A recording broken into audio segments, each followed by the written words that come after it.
And that's the indication that we have worked very hard at Eastover, along with all of our colleagues at Academy Street and North Dover.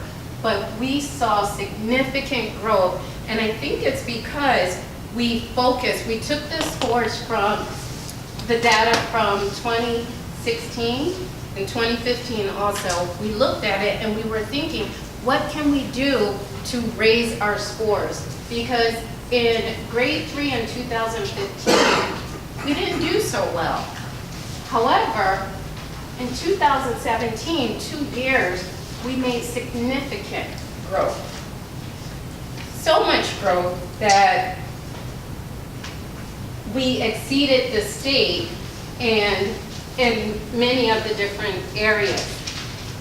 I know that you noticed the red, and I noticed the red as well.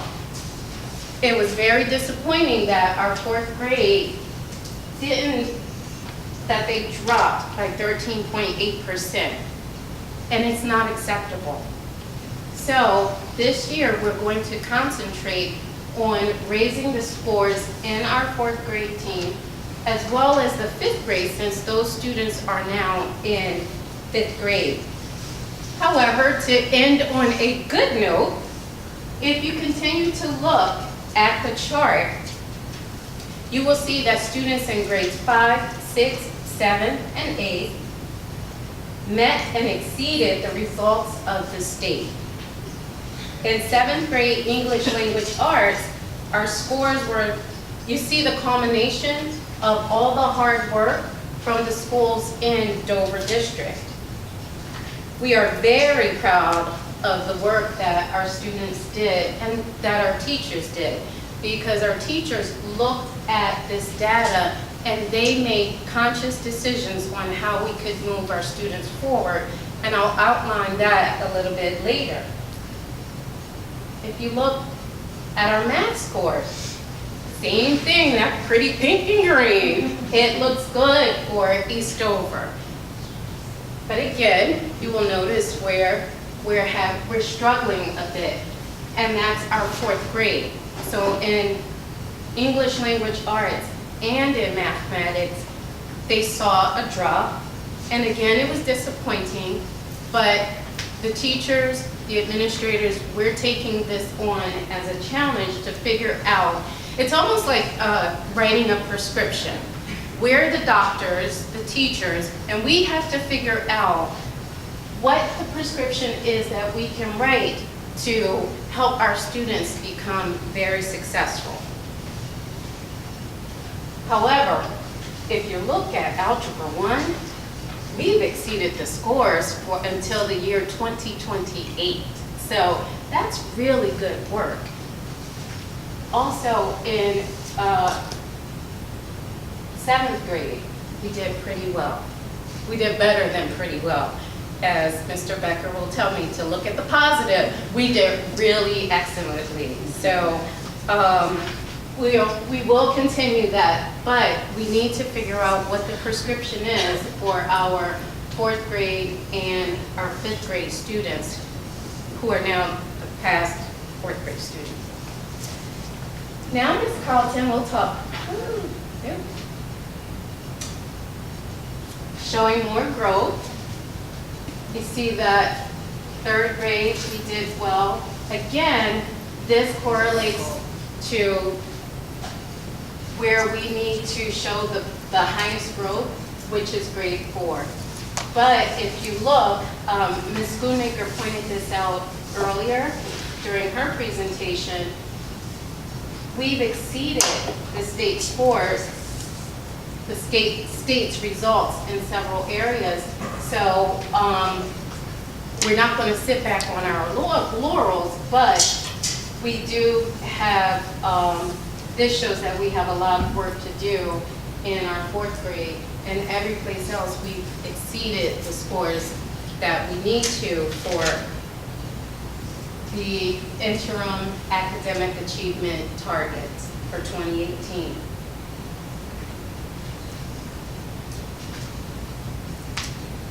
Now Ms. Carlton is going to discuss the Eastover's median student growth percentiles. Thank you. Our MSGPs for the building fall in the typical range. And that's odd because there isn't a direct correlation, as Ms. Schoonmaker was explaining. It's two different ways to look at data. This is the median score of student growth, and I would like to say that we're looking for everything to be over that midline for 50, but we are falling within the typical growth range. 8th grade showed the highest MSGP in ELA with 54. 7th grade showed a 52.5 MSGP. 6th grade was on that high growth area at 66.5. 5th grade was at 59. Ironically, although there isn't a direct correlation between passing percentage and MSGP, our MSGP for 4th grade fell at 37, our lowest, and that's where we have said that's going to be an area of concern for us. We would like all of these scores to be over 50. With math, our MSGPs are lower. Math as a whole is a focus for us. 7th grade MSGP is 36, way too low. 6th grade hit the median at 50. 5th grade and 4th grade both at 41. As Ms. Schoonmaker explained, there is no 8th grade MSGP because the cohort splits and they start taking algebra, where we did very well, having what Ms. Clarette was saying, 98.7% of our students demonstrating proficiency 4 and 5s on the test. So in looking at the data, we did the same thing as our colleagues did. We have a SCIP committee, a school improvement panel, in which we looked at a lot of the data that had come in. And this year, as Ms. Schoonmaker and Mr. Marion mentioned, this year we were able to see the data sooner. And this was purposeful by the state so that we could put initiatives into place. And what the school improvement panel did was we looked at the data, not just the data from this year, 2017, but we looked at 2016 as well to think about how we could move the students forward. If you've been at Eastover anytime recently, you have seen our doors decorated to indicate that you are going to hear us roar this year. And the ways that you're going to hear us roar is we're going to meet our goals, the goals set for 2018 by doing a few things. One thing we did in 2016 that we're continuing in 2017 is we adjusted the schedules for students in the grades that we were targeting. In 2016, we targeted 3rd grade to make sure that they would be successful on the PARCC test. And with that, we tweaked it so that the specials teachers, one of the specials that they had more than once a week was media, because we used that teacher not just for media, library, we also used her as a reading specialist. So this year we're looking at the same thing, adjusting the schedule so that we could have longer blocks of time, concentrating on the curricular areas where these students need the most growth, particularly in 4th and 5th grade. We supported our educators through professional development and mentoring. We came up with a professional development plan for this year.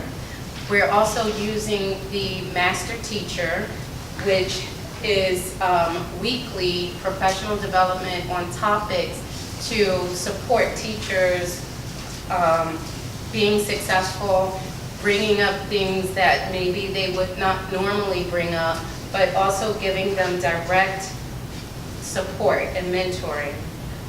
We also strategically moved some of our teachers around, and it was based on some of the teachers' interests.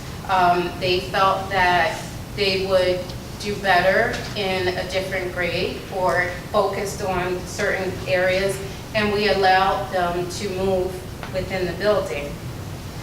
We also have professional development in mindfulness, because we wanted the students, if you look at our evaluation tool for teachers and for administrators, it talks about the fact that you can get a highly effective rating if you're pushing the students to take ownership of their learning.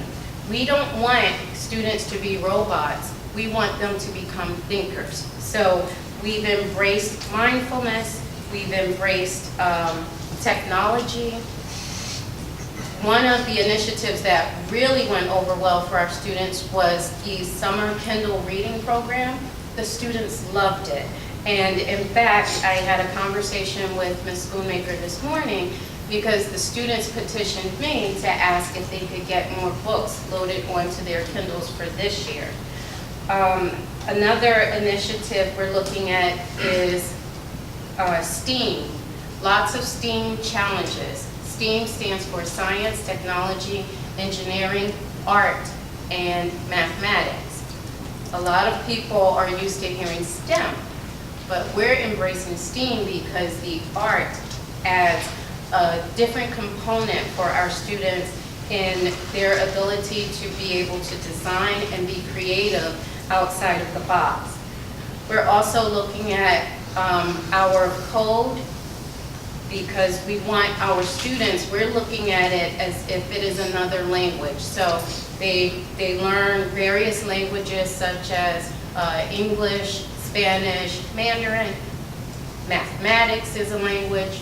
Well, coding is also a language that we want our students to be fluent in. So we also have PLCs, mathematics, webinars.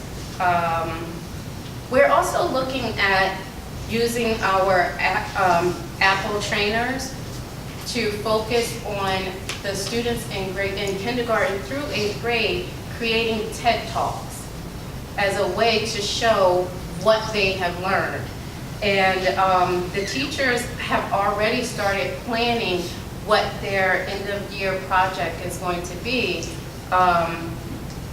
and how they're going to, what they're going to teach others in the school based on their TED Talks. We also looked at our students as having every student succeed. And so we're teaching in a way that individualizes the instruction. So we've also had professional development on differentiating instruction, as well as teaching every student as if they are gifted and talented, because we believe every student is gifted and talented in some kind of way. And with that in mind, our 7th grade, although the scores showed that they are really doing well, particularly when they move on to 8th grade, we're having every student in 7th grade use the Go Math series, which is an expanded version, which touches a little bit on what topics that they need to learn in 8th grade. Mr. McCauley will tell you some of the other initiatives. Just to tell you how we're using our Title I funding to help student achievement. We're supporting academic growth by having extended day tutoring. We also have the Saturday test prep. We also have our library open Tuesday to Thursday from 2:30 to 3:30 for parents to come and do work with their children and have a parent-child library time so they can work together. And also to have family curriculum nights where parents can come and get detailed information on the curriculum their child's being taught, which they can come and either get that information for the K-6 elementary or 7-8 middle school. And this is part of trying to strengthen the home-family connection. As we discussed previously, obviously the more parents are involved in their child's education, the more that child's going to achieve. And that really is the point of having the library, the media center open for that time for parents and children to work together, and then having the family curriculum nights. Before we turn it over to the high school, I do just want to talk a little bit more about our school theme and put the spotlight on Miss Clarette. She came in with that theme of "You're going to hear us roar, you're going to hear East Dover roar" the first day, and then the three of us started talking about ideas for it. It was very exciting, and obviously, you know, hearing us roar is a term for increasing academic achievement. And we started with that on the first day when the teachers came in. We said, how are you going to make your students roar? And the teachers were working together individually and by grade level and subject to come up with ideas of how they could do that and increase achievement. And it kind of means something different to everyone, so it was fun to get everyone else's ideas. And then we went further with the door decorating contest, and you know, for the first few days we had students and teachers decorating their doors with that theme, and it made the school look great, and that certainly increases morale for the staff and the students, and we had a winner at each level for the elementary school and the middle school.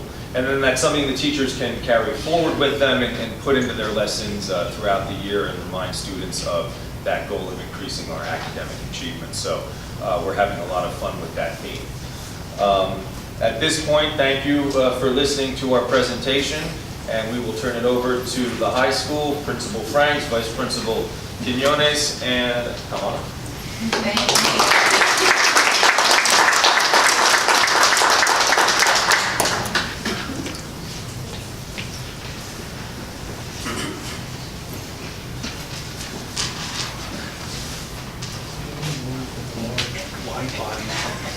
Thank you, Mr. Mayor.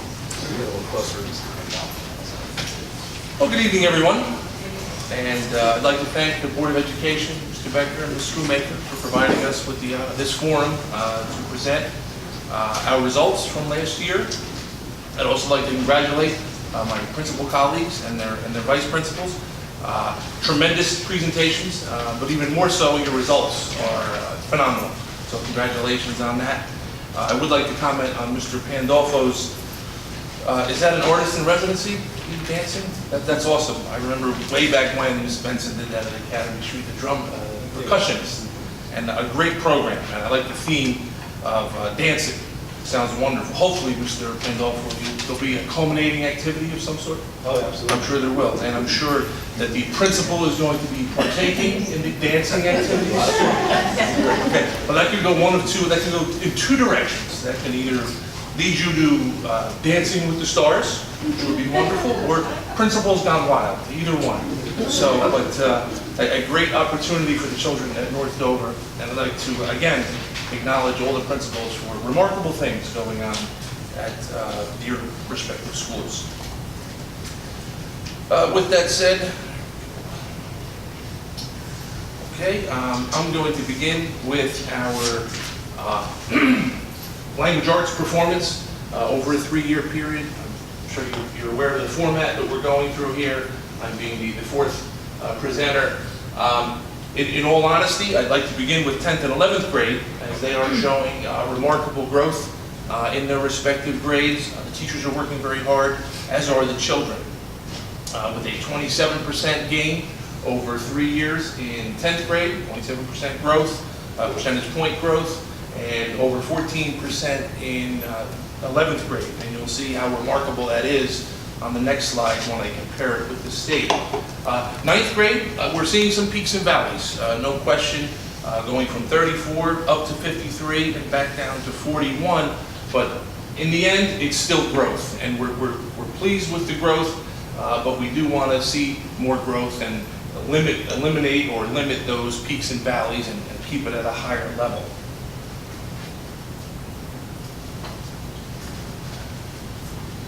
All right, comparing us to the state, I may not have as much magenta and green as the other buildings, but we are moving in the right direction. Our grade 10 and grade 11, the magenta numbers indicate that we are above the state average. We're excited about that.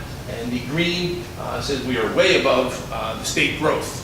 So we're pleased with that. Of course, 9th grade, language arts, we are moving in the right direction. At 6.8% growth over 3 years. but we do have a ways to go to catch up to the state in overall percentage passing.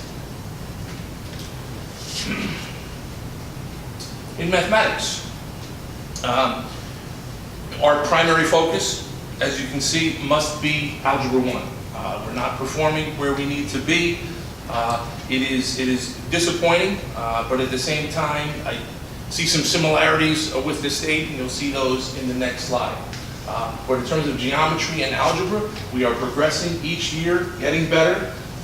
And overall, our percentage increase in geometry over 3 years is 6.6%, and in Algebra 2, 9.3%. Again, Algebra 1 needs to be our focus for this year, and I'll detail that a little bit later in the presentation on what we're doing to try to address those results in Algebra 1. And compared to the state, you can see some similarities in terms of, I'll start with Algebra 1. We were at 15.6% in 2017. The state was at 22.4%. Disappointing for us, no question. I'm sure the state is looking at that critically as well, that they're putting an assessment together where only 22% of the state passes the assessment. I'm developing wonderful relationships with our teachers here, being my third September starting here, and I know if we had teachers who were creating assessments that 22% of their students passed, whether it be a chapter assessment, a unit assessment, a benchmark, those teachers in Dover High School would look very critically at those results and say, well, how come only 22% of our students pass this assessment that I designed, that I taught to? They would look at their instruction, they would look at the data from the assessment, and they would design lesson plans that then would address that. So again, although we're disappointed with our results in algebra, we're fairly close to the state, even in growth. Our lack of growth, but their growth is not tremendous either. In geometry, we're excited.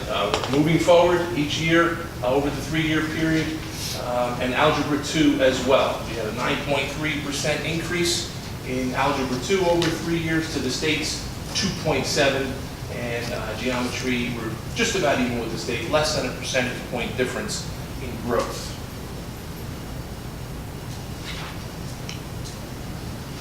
And our targets, our academic achievement targets, we have a ways to go in each one. In Algebra 1, you can see in the center column that 43.7%. That's a district goal that combines Ms. Claret's 8th graders taking algebra and any algebra student in 9th grade. So in the far right column under the 2018 goal in the first row under Algebra 1, the high school needs to get from 15.6% to 28% to then support the district goal of 43.7%. So that is our target for this year at Dover High School. Grade 9, English Language Arts, we're at 41.6%. Our goal is 50.1%. So that becomes our target and our goal as well. Geometry, 24.6. The target and the goal is 30% for 2018, a little over 30. Language Arts in grade 10, you see that's whited out as we are at 49.2% already above the target. So we set our, to show growth, we're demonstrating we'd like to get to 50% or higher, of course. In Algebra 2, our target becomes 30%, as is our goal, with our starting point at 23.1%.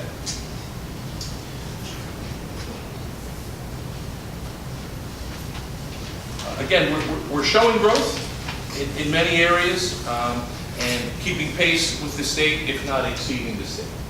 Now our SAT results from this year. We are excited with the number of test takers. As you can see, that first column, number of students, 147 in 2016, 173 in 2017. So an increase of 26 students actually sitting for the test. And the Board of Education, again, has been so generous in providing waivers for so many students and providing free at no cost to the students to take the SAT. And our results from 16 to 17 have been remarkable as well. We're excited, not where we want to be, but excited that we are moving in the right direction. In reading, In 2016, we were at 432, and 2017, 483, which is up 51 points. And in mathematics, went from a 459 to a 478, a growth of 19 points on the SAT. When we are compared to the state, that's why I said we have a long way to go. As excited as we are about growth, we're not even with the state yet. They're significantly above us. We are working in that direction, and one of the programs we're using is Khan Academy, and I'll discuss that a little bit more in our presentation. And now I'm going to let Mr. Quiones will discuss our AP results. Good evening, everyone. First of all, thank you for this opportunity. Very exciting. Want to thank Director, Schoolmaker, and Mr. Bullock, as well as the board for always supporting everything. But Mr. Director, Ms. Schoolmaker, Mr. Bullock, I worked very hard during the supervisors meeting to something that took a while for us to be able to continue to work in the AP program and to make it better. And I also want to thank Mrs. Drummond and the guidance department, because we had a lot of talks, and the course of studies, we revised it and made so many different changes to try to improve upon the AP program that we had, and try to make it very competitive. And it was very exciting, at least for me. Some people may not, but it was very exciting for me, at least, to see students actually trying to raise, to work really hard to get the scores. And it was interesting to see kids that worked hard and they were not able to make it. And ultimately, the AP classes that we ended up having actually have kids that earned the right to be there, which is very, very good. And not just that, but they had to meet criteria. And the criteria is not just pass the class, but very rigorous. I'm not going to get into all the details, but it looks at the students' work ethic. It looks at the previous APs, if you have taken previous AP exams before, and it also looks at even by marking career grades. I mean, it's very, very, very detailed. So, having said that, in 2016 we had a total of 63% of the students that obtained a score of a 3 or higher. 2017 we had 74% of the students that were able to get. So how does this performance compare with the state averages? So we look here comparing. This is a chart. It looks at Dover High School, and then here we have the state averages. So in a nutshell, we have in 2017 an increase of 43% of students that were taking the exams here, and based on the number of exams, 190 compared to 2016, and then 376 compared to 2016. That is an increase of 65%. Now, that could be a scary thought if the students are just taking it for the sake of taking it and then failing. But that is actually not what happened, and that's, we're working with the students, working with the teachers, the lesson plans and everything, the curriculum, making sure that they were being prepared. So if we compare that to the state, we see a difference here at the state at 2016, 2017 of 22%, and then the number of exams of 25% difference. And in this slide we have the 2017 district assessment results in mathematics for all grades, and for the AP scores. And for those of you that are not aware what these three are, we're not going to get too deep into it, but pretty much we have 3 different levels: AP Scholar with Honors, and AP Scholar with Distinction. And 2015 we had have a very, very good statistic here. For the AP Scholars with Distinction, out of these 5 students that are here, pretty much 4 of these students they were juniors last year that were able to obtain that level of honor. And it's a very, very exciting thing that we're having juniors take this step to demonstrate to other students that they can reach, those high levels of excellence.